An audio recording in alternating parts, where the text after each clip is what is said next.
आओ एक नया टॉपिक देखते हैं अपन, कोऑपरेटिव। ठीक है, सहकारिता। सहकारिता नारा क्या है? सहकारिता नारा क्या है? One for all and all for one. एक सबके लिए और सब एक के लिए, है ना। One for all and all for one, ये सहकारिता का नारा है। तो चैप्टर नंबर में 72 है टीएच का। ठीक अब इसकी ज़रूरत क्या पड़ी? जैसे अपन देखते हैं कि अमेंडमेंट हुआ 97 कॉन्स्टिट्यूशन अमेंडमेंट 2011, इससे ये इसको कॉन्स्टिट्यूशनल स्टेटस देने की बात की गई। किनको? सहकारी संस्थाओं को। तो एसआईएन के अंदर क्या है? एसआईएन के अंदर क्या है जानने के लिए थोड़ा सा बुक से अलग से मैटर मिलेगा, है ना। तो वो ये है टॉप 3, पहले देखो top 3 cooperative sector in India. ठीक है, एग्रीकल्चर में कोऑपरेटिव सेक्टर अपन जैसे देखते हैं। ठीक है, डेयरी में अपन जैसे देखते हैं कि कोऑपरेटिव सेक्टर जो बहुत बड़े पैमाने पे उभरे हैं भारत में, जैसे उसमें टॉप है अमूल, आनंद मिल्क यूनियन लिमिटेड। आनंद नाम की जगह है अपने गुजरात में, वहाँ से ये स्टार्ट हुआ और फिर अब ऑल इंडिया लेवल पे है और ऑल इंटरनेशनल इसकी प्रेजेंस है। क्रेडिट बैंकिंग सोसाइटीज़ जैसे अपन जैसे देखते हैं कि छोटे छोटे बैंक जैसे एयू फाइनेंस बैंक है और बहुत छोटे छोटे बैंक्स हैं जो लक्ष्मी जनधन कोऑपरेटिव बैंक है। तो ये खास तौर पर इन्होंने बात करी थी एग्रीकल्चर क्रेडिट की, फिर ये बैंकिंग सेक्टर में, नॉन एग्रीकल्चर सेक्टर में भी ये लैंडिंग करने लगे। अब ये क्या है, जैसे आप मैं बताऊं, जैसे अमूल का एग्जांपल वेल नोन अपन सभी जानते हैं कि जैसे हर घर से जैसे फॉर एग्जांपल जो भी 5 से 10 किलो दूध हो रहा है वो उन्होंने लिया सबका और ऐसे ऐसे करके ऑर्गेनाइज तरीके से उसको कलेक्ट किया साइंटिफिक तरीके से और फिर एक बड़ी यूनिट में भेजा और फिर बड़ी यूनिट की जैसे कैपेसिटी थी 30 से लाख लीटर पर डे उसकी रिफाइन करने की, मतलब प्रोसेस करने की क्षमता। ठीक है, तो ये आया ना, तो one for all and all for one. One for all, सब ने एक एक ने करके काम किया और फिर जो पैसा मिला वो सबके अंदर वो वापस से बांटा गया। तो ये कोऑपरेटिव का है। तो अब इसमें अपन जैसे देखते हैं कि हित सबका जुड़ा हुआ है, एक का हित जुड़ा हुआ और सबका हित भी जुड़ा हुआ है। तो इस हित की एक रक्षा हो, इन सब जो स्टेक होल्डर्स हैं इनकी एक रक्षा हो, प्रोटेक्शन हो। ठीक है ना, एक लीगल मेजर उनको मिले और एक कॉन्स्टिट्यूशनल स्टेटस मिलेगा। तो उससे क्या होएगा कि एक मैकेनाइज्ड वे में सिस्टमेटिक तरीके से इंस्टीट्यूशन का डेवलपमेंट होता है। ठीक है ना, कॉन्स्टिट्यूशन स्टेटस देने से होता क्या है, तो ये नेशनल ओबीसी कमीशन को जो अपन ने दिया जो कॉन्स्टिट्यूशन स्टेटस, तो वहाँ मैंने आपको समझा रखा है कि कॉन्स्टिट्यूशनल स्टेटस देने का तरीका क्या होता है और देने से होता क्या है। तो एक बार वहाँ देखो, सारी चीज़ें समझ में आएंगी। ठीक है, तो अब इसमें जैसे अपन देखते हैं कि क्या क्या इसके जैसे इंपॉर्टेंट डेवलपमेंट्स हैं और उस हिसाब से आप टॉपिक को समझो। तो सबसे पहले जोड़ा गया कॉन्स्टिट्यूशनल स्टेटस दिया गया किससे? 97 कॉन्स्टिट्यूशनल अमेंडमेंट 2011। ठीक है, ये उस समय प्री में काफ़ी आया था क्वेश्चन। किस लिस्ट का विषय है कोऑपरेटिव? 7 शेड्यूल, अपना टोटल 12 शेड्यूल है, इसमें 7 शेड्यूल सेंट्रल स्टेट रिलेशंस की बात करता है। तो उसके अंदर ये स्टेट लिस्ट का आइटम है राज्य सूची का और 32 नंबर आइटम है स्टेट लिस्ट का। सेंट्रल स्टेट रिलेशन जब मैंने पढ़ाया तो काफ़ी डिटेल में अपन इन तीनों लिस्टों की बात करी है, आप देख सकते हैं वहाँ। कॉन्स्टिट्यूशन के किस पार्ट में वर्णित है? Part 9B। ठीक है, शेड्यूल जैसे अपन देखते हैं टोटल 12 शेड्यूल हैं, ऐसे अपन इंडियन कॉन्स्टिट्यूशन में देखते हैं टोटल 22 पार्ट है। तो 9B पार्ट के अंदर ये है। अब देखो काफ़ी वैज्ञानिक तरीके से जब मैंने पंचायत राज अर्बन लोकल बॉडीज पढ़ी तब भी ये चीज़ समझाई थी। पार्ट 9 के अंदर है पंचायती राज संस्थाएं, पार्ट 9A के अंदर है अर्बन लोकल बॉडीज। ठीक है, और 9B के अंदर है कोऑपरेटिव, ये कोऑपरेटिव। ठीक, तो ये कोऑपरेटिव ये जोड़ा गया 97 कॉन्स्टिट्यूशन अमेंडमेंट 2011 से। समझ गए, इतनी चीज़ ये है। अब जब कॉन्स्टिट्यूशनल स्टेटस दिया गया तो इसने कहाँ कहाँ जगह असर डाला? इसने 3 जगह असर डाला मोटे तौर पे ऊपर। ठीक है, सबसे पहले अपन जैसे देखते हैं आर्टिकल 19(1)(c). तो इंडियन कॉन्स्टिट्यूशन में इस समय टोटल 6 फंडामेंटल राइट्स हैं, मूल रूप से तो 7 थे लेकिन राइट टू प्रॉपर्टी हटाया गया। ठीक है, तो अब इस समय टोटल 6 फंडामेंटल राइट्स अपने पास हैं। तो राइट टू फ्रीडम जो है अपना, right to equality, right to freedom second fundamental right, उसमें जो टोटल 6 फ्रीडम्स हैं उसके अंदर 19(1)(c) के अंदर इसकी बात है और 19(1)(c) का संबंध है to freedom to form associations, संगठन बनाने की स्वतंत्रता। तो ये संगठन ये कोऑपरेटिव ऑर्गेनाइजेशन जैसा। ठीक है, तो इसके अंदर है ये फंडामेंटल राइट्स के अंदर जुड़ा गया FR पार्ट 3 के अंदर। एक इसने असर डाला आर्टिकल 43B। ठीक है, इसका संबंध है directive principle of state policies part 4 के अंदर जहाँ वर्णित है, आयरलैंड से जो अपने लिए हैं। और ये वो बोलता है कि सरकार हर संभव प्रयास करेगी कि जो एसोसिएशन बनाने के जो है प्रक्रिया, लोगों में फ्रीडम प्रचार प्रसार करना, उसको सुगम बनाना, ईज है ना, फिर आर्टिकल नंबर 243, आर्टिकल नंबर 243 सारा का सारा अपन जैसे देखते हैं कि रूरल और अर्बन लोकल बॉडी से संबंधित है। इसमें आर्टिकल ZH से ZT तक का संबंध लोकल बॉडी से है, ठीक है। और यहाँ पे बात करते हैं अपन किसकी, पार्ट 9B के अंदर बात करते हैं अपन कोऑपरेटिव इंस्टीट्यूशंस की, ठीक है ना। तो ये अपन को समझना है सारा। तो 3 जगह इसने असर डाला है, पार्ट नंबर 3, पार्ट नंबर 4 और पार्ट नंबर 9B, जो डेडिकेटेड है कोऑपरेटिव इंस्टीट्यूशंस को, ठीक है। ऐसे ये चीज़ है। क्या क्या इसके अंदर ये गवर्न करता है ये एक्ट, ये मतलब 97 कॉन्स्टिट्यूशन अमेंडमेंट में कोऑपरेटिव ऑर्गेनाइजेशन को शुरू करना। रियल एस्टेट में भी जैसे अपन जैसे देखते हैं कोऑपरेटिव सहकारिता समितियाँ होती हैं, जब हमने देखा होगा कई बार कि पट्टे दिए, हमने सोसाइटी के पट्टे दिए हैं कॉलोनी में, तो वे कोऑपरेटिव सोसाइटीज होती हैं, वह उनका संबंध वो होती है एग्रीकल्चर है, लेकिन फिर वो आवासीय के अंदर भी वो काम करते हैं। और कई डेडिकेटेड आवासीय एग्रीकल्चर नहीं मतलब हाउसिंग, जैसे गृह निर्माण सहकारी समितियाँ होती हैं, हाउसिंग कोऑपरेटिव सोसाइटीज, वो देते हैं पट्टे शुरू करना कोऑपरेटिव ऑर्गेनाइजेशन का नियमन, उसका रेगुलेशन कैसे चलेगी, बंद करना। ऐसे नहीं कि अपन ने ताला लगा दिया लो चलो, तो इनसे संबंधित नियम बनाएगा कौन, राज्य विधानमंडल। स्टेट लेजिस्लेचर को ताकत दी है, क्यों, क्योंकि स्टेट लिस्ट का विषय था इसलिए, समझे। तो स्टेट सेंटर ने एक यूनिफाइड एक लॉ बना दिया, आप उसमें काम करो, ठीक है। तो ये यहीं पे एक चैलेंज हुआ है इस कॉन्स्टिट्यूशन अमेंडमेंट। ये बोला गया था कि स्टेट लिस्ट का विषय, उस पर सेंटर ने कैसे कानून बना दिया, बगैर 50% राज्यों की सहमति लेके, ठीक है ना। जैसे किन परिस्थितियों के अंदर सेंटर स्टेट लिस्ट के विषय पे, मतलब सेंटर स्टेट लिस्ट के विषय पर कानून बना सकता है, ऐसे 5 आइटम है, 5 तरह की परिस्थितियां हैं, 352, 356। और सबसे पहले है कि राज्यों की सहमति लेके, 2-3 ऐसे राज्यों की सहमति लेके, ठीक है ना। वैसे है ना, मतलब नेशनल इंपॉर्टेंस का घोषित करके विषय को, स्टेट लिस्ट के विषय को नेशनल इंपॉर्टेंस का घोषित कर दे तो 2/3 मेजोरिटी से, और 352, 356 के दौरान जब इम्प्लीमेंटेड हो, और 2 या 2 से अधिक राज्यों की सहमति से। ऐसे अपन ने 5 ये सिचुएशन देखी है जब सेंटर जो है वो स्टेट लिस्ट के विषय पर कानून बनाए। ये पहले समझा रखा पूरा सेंटर स्टेट रिलेशन में। तो मुझे बताओ कि ये जब ये जैसे जो है कोऑपरेटिव स्टेट लिस्ट का विषय है, तो इस पर तो भाई मतलब ना तो नेशनल इंपॉर्टेंस का हुआ, ठीक है ना, और ना ही ये इसको 2 से अधिक राज्यों ने सहमति दी, तो सेंटर ने कानून क्यों बनाया। और फिर जब कानून बनाया भी तो 50% से ज़्यादा राज्यों की यस होना जरूरी था उसके ऊपर, तो इस पर ऐसा नहीं था। तो फिर सुप्रीम कोर्ट ने इसको टर्न डाउन किया और ये बोला कि सिर्फ ये मल्टी स्टेट जो कोऑपरेटिव ऑर्गेनाइजेशन है उन्हीं पर कॉन्स्टिट्यूशन अमेंडमेंट लागू होएगा। जिन ऐसे कोऑपरेटिव इंस्टीट्यूशन जो सिर्फ राज्यों के अंदर जिनका जुरिडिक्शन है उन के ऊपर ये अमेंडमेंट लागू नहीं होता। अभी अपन आगे देखेंगे, ठीक है ना। तो ऐसे तो स्टेट लेजिस्लेचर को पावर दी गई है इस संबंध में कानून बनाने की। बोर्ड या डायरेक्टर्स में है तो नंबर कितने होंगे, maximum number of directors board के अंदर, जैसा स्टेट लेजिस्लेचर कानून बनाए उस हिसाब से मैक्सिमम कितने हो सकते हैं, मैक्सिमम 21 हो सकते हैं, ठीक है। रिजर्वेशन मतलब बोर्ड के अंदर जो SC/ST के डायरेक्टर्स कितने होंगे, फीमेल डायरेक्टर्स कितने होंगे, किस पर डिपेंड करेगा।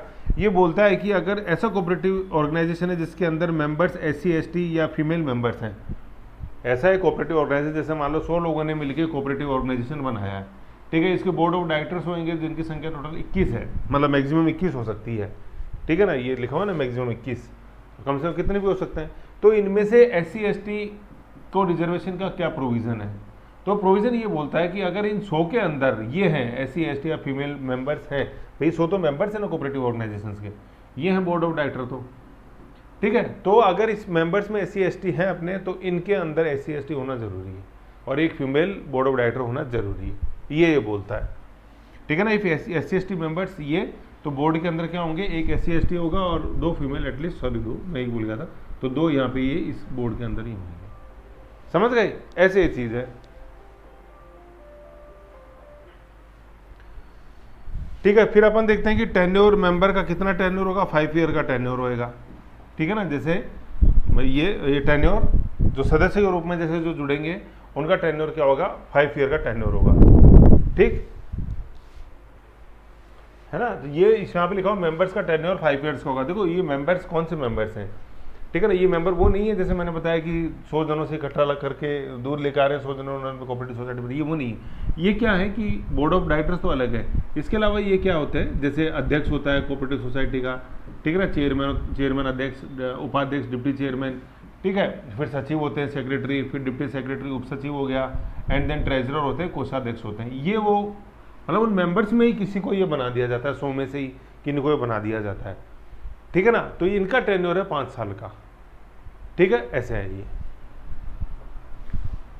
फिर अपन देखते हैं स्पेशलाइज्ड, इसमें स्पेशलाइज्ड मेंबर्स भी होंगे, मैक्सिमम 2 हो सकते हैं, इंक्लूडिंग 21, मतलब जो 21 जो अपन ने देखे कि बोर्ड ऑफ डायरेक्टर्स में 21 सदस्य होंगे, उसमें से 2 स्पेशलाइज्ड होंगे, जिनको कि मार्केटिंग, इंश्योरेंस या संबंधित जो बिजनेस कर रहे हैं उसमें उनको मतलब स्पेशलाइज्ड नॉलेज हो बैंकिंग फाइनेंस में, ठीक है। और इनको वोट देने का या इलेक्शन के दौरान वोट देने का इनको अधिकार नहीं होगा। मतलब बोर्ड ऑफ डायरेक्टर्स जब बैठेंगे तो इनको एक तो वोटिंग का अधिकार नहीं होगा, और दूसरा इलेक्टेड मतलब जैसे जो अपन ये पदाधिकारी अभी देखे थे ना, chairman, deputy chairman, secretary, deputy secretary, कोषाध्यक्ष, इस पे इलेक्ट होने का इनको अधिकार नहीं होगा। ये है इसका मतलब। ये इलेक्शन से भरी जाती है टेन्योर मेंबर, जो 5 साल का टेन्योर जो मैंने बताया, 5 साल का टेन्योर जिनका, ठीक है। फिर अपन देखते हैं to conduct election by board appointed by state legislature, sorry ये भूल गए, इलेक्शन ऑफ बोर्ड मेंबर्स। ये बोर्ड मेंबर्स देखे अभी अपन ने, जिनका 5 साल टेन्योर है, वो उनका इलेक्शन कब हो जाना चाहिए कि before the end of tenure. 5 साल का टेन्योर एंड होने जा रहा है, तो 4 साल 7 महीने का टेन्योर खत्म हो गया और 3 महीने आगे बचे, तब तक उससे पहले चुनाव करा लेंगे, मतलब 5 साल से पहले, ठीक है, जिससे कि वो कंटिन्यूटी के अंदर वो चीज़ बने। टू कंडक्ट इलेक्शन कौन कराएगा? ऐसी बॉडी जो कि अपॉइंट की गई हो स्टेट लेजिस्लेचर के द्वारा, विधानमंडल के द्वारा अपॉइंटेड बॉडी। फिर बोर्ड का डिसोल्यूशन क्या होएगा? मैक्सिमम ड्यूरेशन 6 मंथ, ठीक है ना। देखो ये क्या बोलता है, मतलब ये बोलता है कि बोर्ड का डिसोल्यूशन मैक्सिमम कितने समय तक आप रख सकते हो।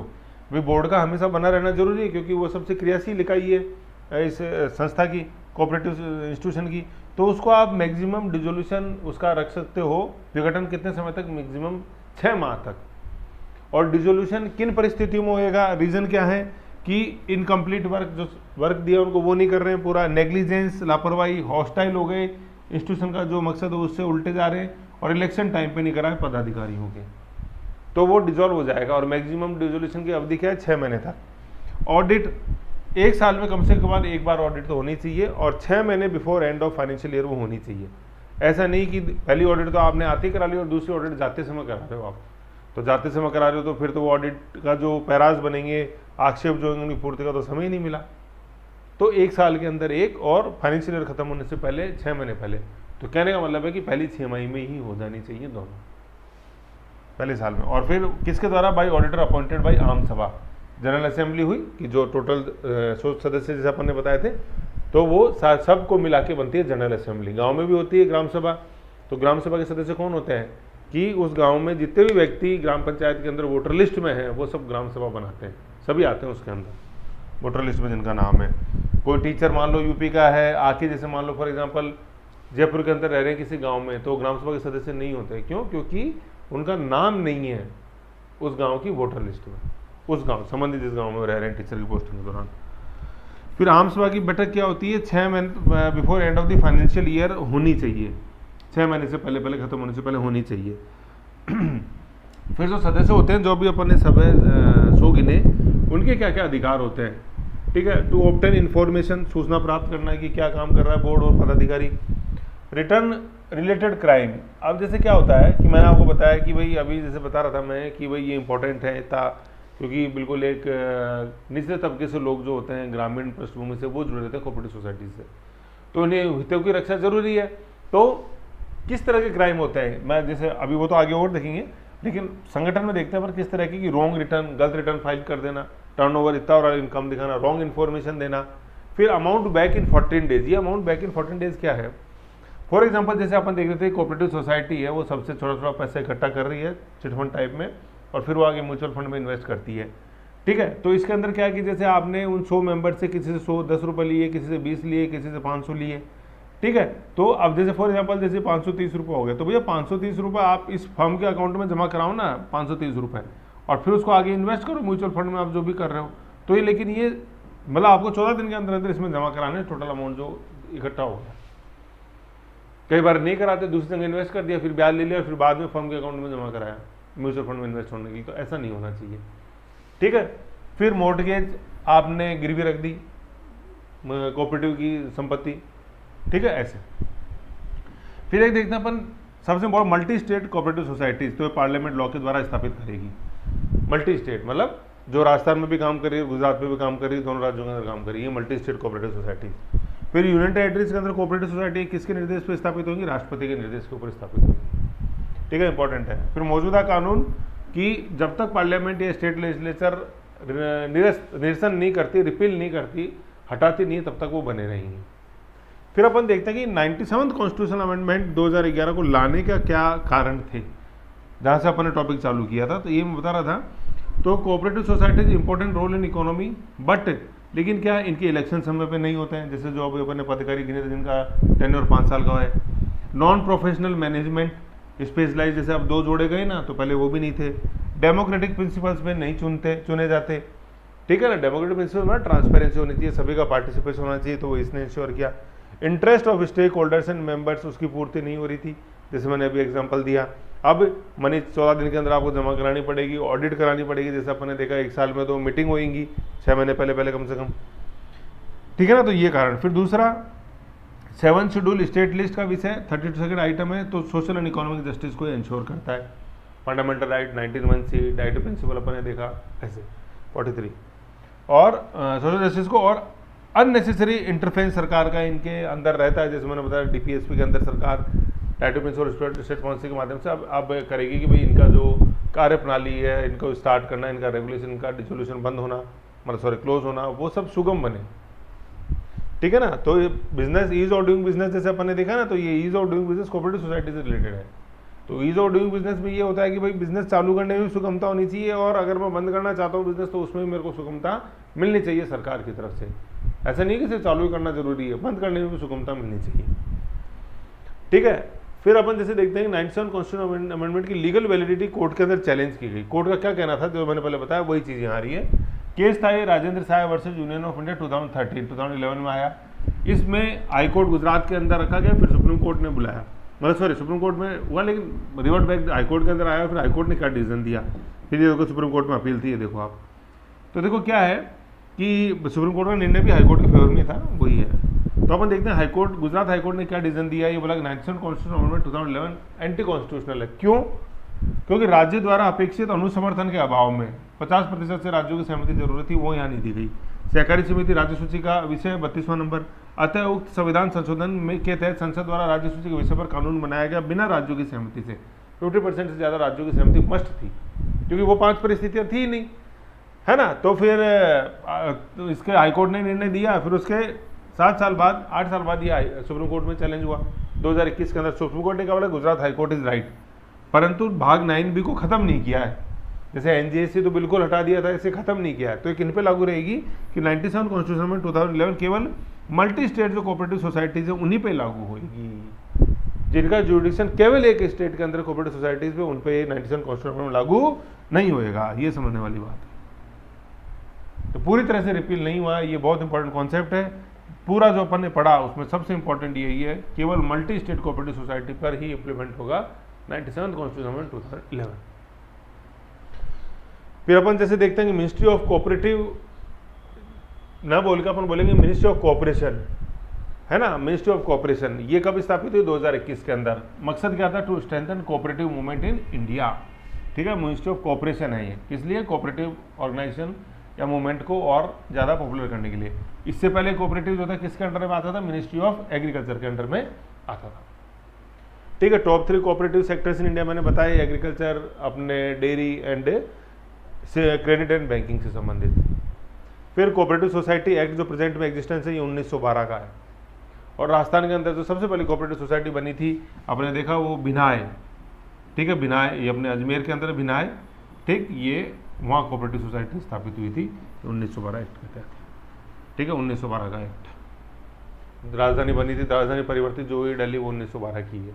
लॉर्ड हार्डिंग बम केस जो अपन देखते हैं, ये समझ गए। तो ये है कोऑपरेटिव सोसाइटी का। तो कोऑपरेटिव सोसाइटी का जो मोटा मोटा आपको ध्यान रखना है, कॉन्स्टिट्यूशन अमेंडमेंट 97 2011, ठीक है, और जो 3 पार्ट्स पे इसने इफेक्ट डाला, fundamental rights, directive principles and part 9B, 9 part 9 panchayat Raj, 9B urban local bodies, sorry 9 है अर्बन लोकल बॉडीज और 9B कोऑपरेटिव सोसाइटीज। और फिर सुप्रीम कोर्ट में चैलेंज हुआ, आपने देखा राजेंद्र साय केस, ठीक है ना, हाई कोर्ट में चैलेंज हुआ राजेंद्र शाह केस के अंदर, ऐसे अमित शाह राजेंद्र शाह यूँ याद रह जाएगा, गुजरात को यूँ।